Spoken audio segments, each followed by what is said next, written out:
कोल्हापूर जिल्ह्यातील घाटात वसलेले एक छोटेसे गाव सावरगाव. गाव तसे जेमतेम वस्ती असलेले, शहरापासून किमान 1.5 तासाच्या अंतरावर वसलेले. गावात अजून एसटी चालू झाली नव्हती. तालुका बाजार अथवा कोल्हापुरात जाण्यासाठी चालतच किंवा बैलगाडीने 2-3 मैल कापून वेशीपर्यंत यावे लागत आणि तेथून एसटी पकडून पुढे जावे लागे. गावात प्राथमिक शाळा सुरू झाली होती. जुन्या पिढीचे शिक्षण झाले नसल्याने अजूनही अनेक जुन्या पिढी परंपरा तसेच अंधश्रद्धा गावावर रूढ होत्या. गावात मध्यभागी गावदेवीचे मंदिर होते.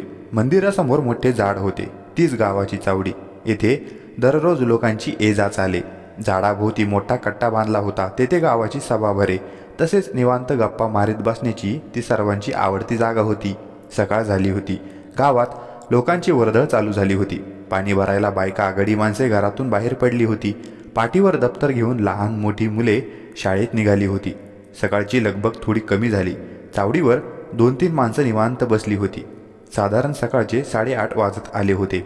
नामा गावातच वाढलेला 20-22 वर्षांचा तरुण होता. लहानपणीच आईवडिलांचे छत्र डोक्यावरून हरवले होते. होते नव्हते ते सर्व मोठ्या काकाने गिळंकृत केले आणि त्याच्या वाटेला बेभरवशाचे जिने आले. कुणी दिले तर खावे, नाहीतर तसेच पडून राहावे असे जिने झाले. हळूहळू नाम्याच्या डोक्यावर परिणाम झाला आणि तो वेड्यासारखा एकट्यानेच बडबड करू लागला. लोक त्याला वेडा नाम्या म्हणू लागले. तेव्हा सकाळी नाम्या चावडीवर येऊन बसला. नेहमीप्रमाणे स्वतःशीच बडबड चालू होती. माळावर माणूस मारलाय, तिकडं बघितलं म्या, कसा मारला, डोक्यातून रगात बाहेर आलंय सगळं, तिकडं जाऊ न ग, तुला बी मारल, हा हा हा, अशी असंबंध आणि अखंड बडबड त्याची चालू होती. चावडीवरच्या माणसांनी त्याकडे दुर्लक्ष केले. हळूहळू माणसांची पांगापांग झाली. दुपारचे 12 वाजले होते. शाळा सुटली. बबन्या आणि त्याचे मित्र शाळेतून बाहेर पडले. बबन्या 7वीत शिकणारा 10-12 वर्षांचा मुलगा. चला र, माळावर जाऊया, कैऱ्या पाडायला, बबन्या मित्रांना बोलला. बबन्या आणि त्याच्या मित्रांचा कैऱ्या तोडायचा असा रोजचाच कार्यक्रम झाला होता. शाळेसमोरच्या मोठ्या पटांगणापलीकडे एक छोटी टेकडी लागत होती. ती चढून गेल्यावर साधारण 10 मिनिटे पुढे गावाचा माळ सुरू होत होता. तेथे लोकांच्या शेतजमिनी होत्या. तसेच बराच विस्तीर्ण असा परिसर होता, झाडाझुडपांनी वेढलेला. सहसा लोक कामाशिवाय त्या परिसरात जात नसत. बबन्या आणि त्याचे मित्र उड्या मारत दंगामस्ती करत माळावर पोचले. शेतालगतच्या 1-2 झाडावरचे राहिले साहिलेले आंबे त्यांनी काढले. अरे एवढ्याच काय रे आज, किशा बोलला. आईला, चला थोडं आत जाऊ, रानात लई झाडं आहे ती, कैऱ्या काय चिचा पण काढून आणूया, असे म्हणत बबन्या पुढे चालू लागला. तसे बाकीची मुलंही त्याच्या मागे चालू लागली. थोडं आत गेल्यावर आंबे चिंचेची बरीच झाडे दिसली. सर्व मुलं कैऱ्या चिंचा काढण्यात मग्न झालीत. बबन्याची नजर थोड्या दूर असलेल्या एका चिंचेच्या झाडावर पडली. तो पुढे गेला. त्या झाडापाशी आला. दगड उचलण्यासाठी तो खाली वाकला आणि समोर त्याची नजर गेली. समोर दृश्य पाहून त्याची बोबडी वळली. तो किंचाळला. त्याचा आवाज ऐकून बाकीचे 2-3 तिकडे गेले आणि ते दृश्य पाहून सर्वांच्या छातीत धडकी भरली. समोर एका माणसाचा मृतदेह पडला होता. डोक्यात दगड घालून त्याची हत्या केली गेली होती. धावत पळत सर्वजण तेथून बाहेर पडले. माळाजवळच्या जंगलात पोलीस जमले होते. मृतदेह ताब्यात घेण्यात आला. मृतदेहाची बरीच छिन्न विछिन्न अवस्था झाली होती. मृतदेहाची मरणोत्तर तपासाची अंतर्गत एक वेगळीच बातमी समोर आली. ती म्हणजे त्या इसमाचा खून करून त्याच्या शरीरातील महत्त्वाचे अवयव काढून घेण्यात आले होते. जागेचा पंचनामा झाला. पोलिसांनी त्यांची सूत्र जोरात हलवली. चौकशी दरम्यान त्या मृतदेहाची ओळख पटली. तो इसम सावर गावातीलच होता. त्याचे नाव रघुनाथ शेवाळे असे होते. त्याच्या घरी चौकशी करण्यात आली. चौकशी दरम्यान असे समोर आले की रघुनाथ 2 दिवसांपूर्वी घरून तालुक्याला जाण्यासाठी निघाला होता. तालुक्याला इमारत बांधणीच्या एका कामासाठी तो 4-5 दिवस बाहेरच राहणार होता. पण अचानक त्याच्या घरी त्याच्या मृत्यूची बातमी आली आणि घरी आक्रोश झाला. पोलिसांची चौकशी बरेच दिवस चालू होती. जंग पछाडूनही हवी तशी माहिती, पुरावे पोलिसांना मिळत नव्हते. इतका भयंकर प्रकार गावात पहिल्यांदाच घडला होता. गावात भीतीचे वातावरण पसरले होते. बरेच दिवस निघून गेले. 1.5 महिन्यानंतर त्या दिवशी अमावस्या होती. शिवराज घरातून निघाला होता. त्याला कामानिमित्त तालुक्याला जायचे होते. तसेच काही दिवसांसाठी तो बाहेरच राहणार होता. रात्रीचे 8 वाजून गेले होते. शिवराज पायी चालत निघाला होता. शाळेसमोरील पटांगण ओलांडून तो एका पायवाटेवरून चालत निघाला. काही वेळ चालल्यानंतर दुरून गावाची वेस दिसू लागली. आजूबाजूला घनदाट अंधार पसरला होता. सर्व घरे मागे पडली होती. शिवराज चालत होता आणि अचानक मागून त्याच्या डोक्यात जोरदार प्रहार झाला. रात्र सरून गेली. सकाळी काही गावकरी मिळून माळरानात लाकूड आणायला निघाली होती. ते तिघे चौघे रानात पोहोचले. जळणासाठी रानात लाकूड आणायला गेलेल्या त्यांना काय माहिती की त्याच्या दृष्टीस काही अभद्र असे पडणार होते.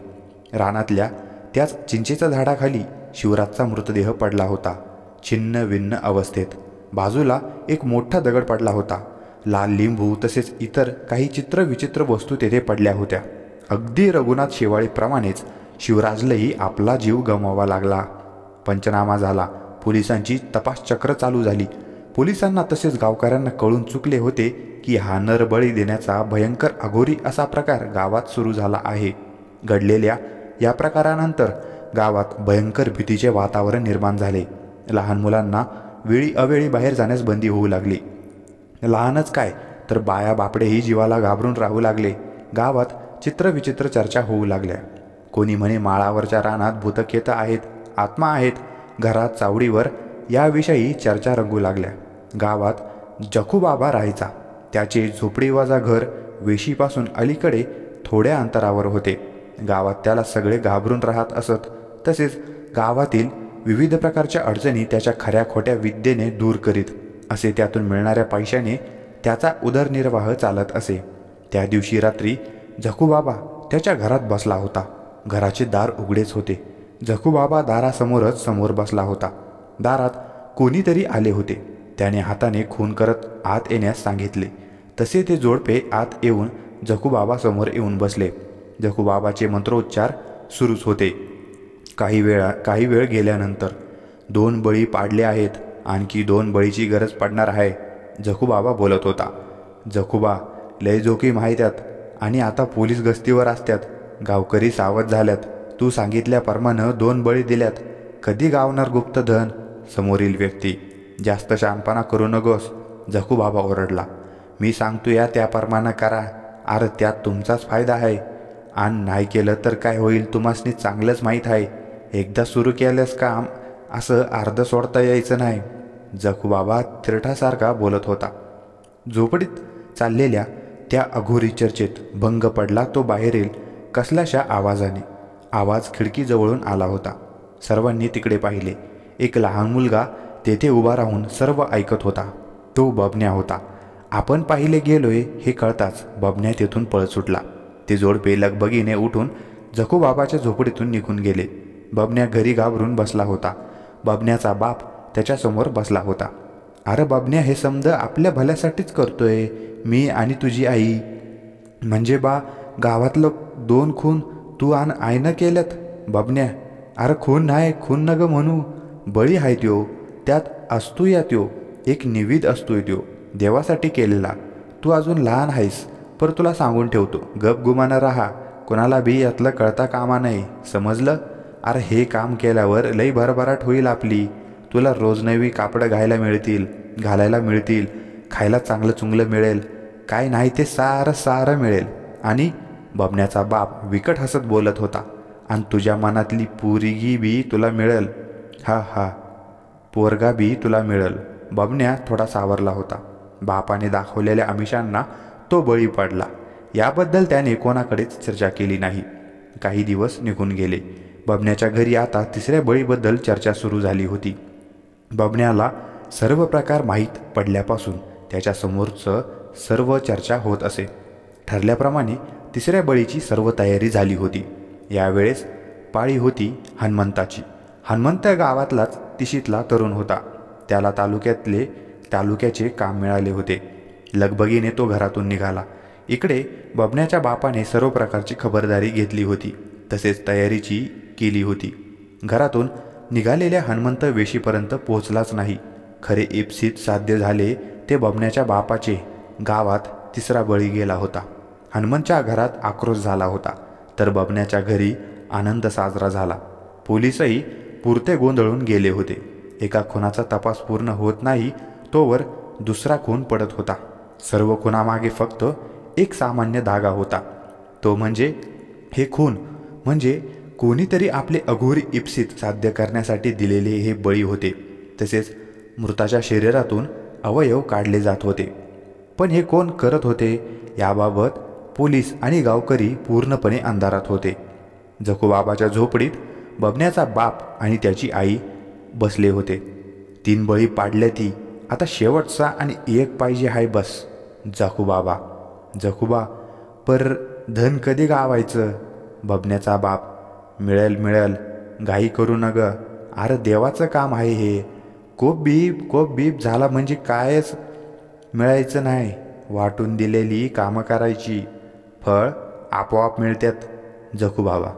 शेवटचा बळी द्यायची चर्चा बबन्याच्या घरात सुरू झाली होती. शेवटचं काम आणि त्यानंतर मिळणारं गुप्तधन या सर्वांचा विचार करून बबन्याचा बाप आणि आई उत्साहात होते. बबन्यामधल्या घरात पुस्तकं वाचत बसला होता. स्वयंपाकघरात त्याचे आईवडील बोलत बसले होते. शकू, आता शेवटचा बळी दिला म्हणजे काम झालं बघ आपलं. वय, मला तर नुसता पैसाच पैसा दिसतो या, पर आता शेवटचा बळी कुणाचा द्यायचा? आता बळी मारुती झगड्याचा. हे बोलणं ऐकून बबन्या बाहेर बैचेन झाला, पण तो गप्प राहिला. अभ्यासात बबन्याचे लक्ष लागले नाही. तो दिवस उजाडला होता. सर्व तयारी झाली होती. संध्याकाळचे 7 वाजले होते. मारुती झगडे घरातून बाहेर पडला. ठरल्याप्रमाणे शाळेसमोरील पटांगण ओलांडून मारुती पुढे निघाला. छोट्या पायवाटेने मारुती चालत पुढे निघाला. त्याच्या मागावर कोणीतरी होते याचा मागमूसही त्याला नव्हता. एका झाडामागे बबन्याचा बाप लपून बसला होता. मारुती पुढे चालत होता. वेळ आली होती. बबन्याचा बाप चोर पावलांनी दबकत दबकत त्याच्या मागून गेला. डोक्यात प्रहार करणार इतक्यात, जागेवरच थांब, नाहीतर गोळी घालीन. पोलीस आले होते. अचानक आलेल्या पोलिसांमुळे बबन्याचा बाप भांबावून गेला. तेथून निसटण्याचा त्याने प्रयत्न केला, पण हवालदार आणि पोलिसांनी त्याला पकडून त्याच्या मुसक्या बांधल्या. बबन्यासमोर उभा होता. पोलिसांना बबन्यानेच सर्व गोष्टी सांगितल्या होत्या.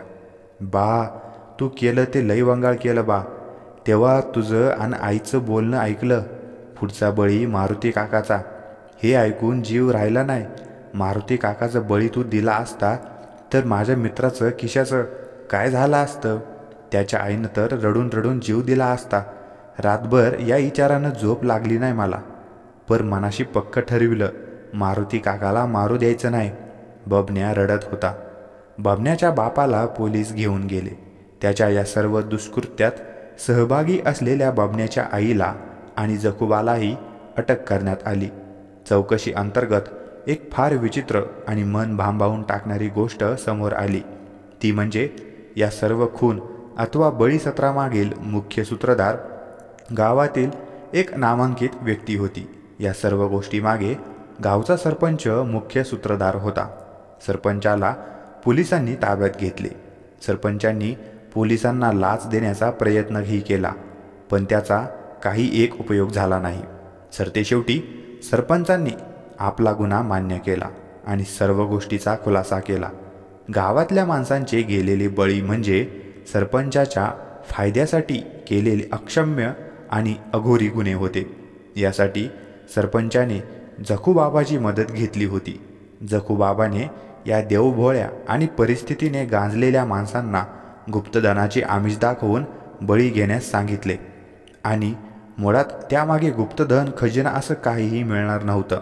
खरी संपत्ती मिळणार होती ती सरपंचाला. खून केलेल्या माणसाचे अवयव रातोरात विकले जात होते. बळी देण्यासाठी ठरवलेल्या माणसाला फितवण्याचे काम सरपंचाच्या माणसांचे होते. त्यांना तालुक्याला चांगलं काम देण्याचे आमिष दाखवले जात होते. कशा ना कशा प्रकारे संध्याकाळी घरून निघण्यास सांगायचे आणि तिथून पुढे काम बबन्याच्या बापाचे होते.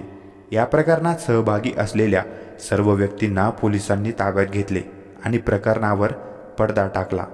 गावकऱ्यांनी सुटकेचा निश्वास टाकला. अशा प्रकारे गावातील घडलेल्या या मोठ्या खून सत्राचा पडदा फाश झाला. गावकऱ्यांनाही एक मोठा धडा मिळाला होता. असे बळी देऊन अथवा दुसऱ्याचे घर उद्ध्वस्त करून कधीच कोणाचं भलं होत नाही. समाप्त. मित्रांनो, अशाच गोष्टींसाठी आपल्या चॅनलला सबस्क्राईब करा. धन्यवाद.